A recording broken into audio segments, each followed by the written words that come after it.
Tem um livro muito bom chamado Elástico, que fala bastante sobre como nascem os pensamentos automáticos, mas não num modo focado em neurologia, é muito mais focado em falar de criatividade. E ele fala que, na verdade, esses pensamentos automáticos que vêm, eles são a fonte da criatividade. Vocês vão já entender por quê. Como é que funcionam esses pensamentos que vêm automaticamente numa situação? Basicamente, o nosso cérebro ele precisa encontrar soluções para vários problemas, correto? E para você encontrar uma solução para vários problemas, tem um termo que se popularizou no mercado de trabalho, que é o brainstorm, né? Que até o meu chefe gosta de traduzir de toró de ideias, né? Poderia ser tempestade de ideias, mas basicamente ele segue a ideia de quanto mais ideias melhor. Então, dado que tem um problema para ser resolvido, quanto mais ideias eu der, melhor. E aí eu filtro essas ideias e escolho uma boa ideia entre elas. Então, tem um primeiro momento que é, cara, eu vou produzir o máximo de ideia possível para resolver um problema. E o momento, tá, agora que eu tenho uma porrada de ideia, deixa eu olhar elas e escolher quais vão de fato me ajudar nesse problema.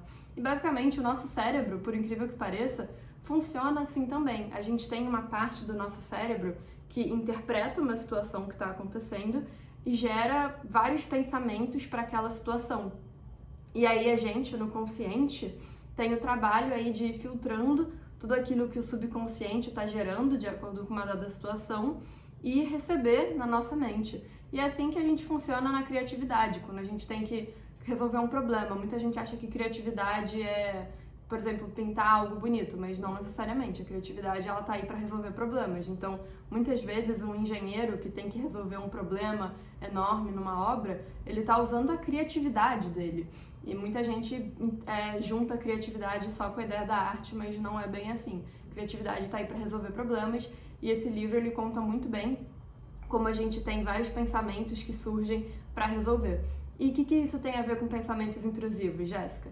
É o seguinte, o pensamento intrusivo, ele não é nada mais, nada menos do que um dos vários pensamentos que o seu cérebro está gerando para te ajudar a lidar com uma situação. E, infelizmente, nem sempre ele vai gerar os pensamentos que vão te ajudar. Ele vai gerar, às vezes, pensamentos negativos, intrusivos. Então, por exemplo, como eu falei já, vou repetir, ele foca na quantidade. Então, ele vai pensando em vários pensamentos e aí tem uma figura ali no seu cérebro também que vai filtrar e ver qual que é o melhor para trazer para o consciente para aquela situação, ou os melhores. Então, vamos agora para um cenário de uma pessoa que está andando de carro e o ônibus... tá andando de ônibus e o ônibus faz uma virada brusca, né? Então, o ônibus dá aquela virada brusca e automaticamente vem na cabeça da pessoa o pensamento, nossa, bateu. O que foi isso? Foi a pessoa vivendo aquela situação, o corpo dela tinha que se preparar para uma situação de perigo. Ele viu que a situação de perigo que se associava àquela situação era uma batida, né? Era um acidente.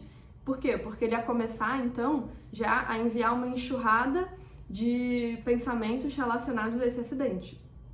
E aí, podem acontecer duas coisas com você nesse momento. Eu já passei pelas duas. Depois vocês contam aqui, pode botar no comentário se essa história que eu tô contando já aconteceu de algum jeito com vocês, com alguma outra situação, ou até com a situação do ônibus.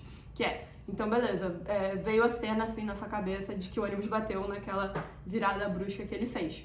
E aí, duas coisas podem acontecer.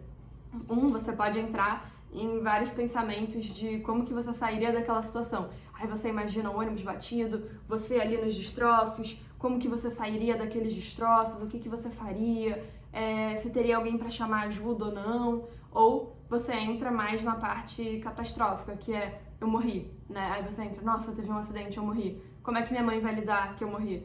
Como é que meu pai vai lidar? Como é que minha namorada vai lidar que eu morri, meu namorado? E aí você começa a entrar naquele ciclo de pensamentos horrorosos de como as pessoas vão lidar com aquele acidente que aconteceu, que você imaginou na sua cabeça. Então, é assim que vêm os pensamentos negativos, né? Eles normalmente nascem de pensamentos intrusivos e eles começam a dar fortes emoções.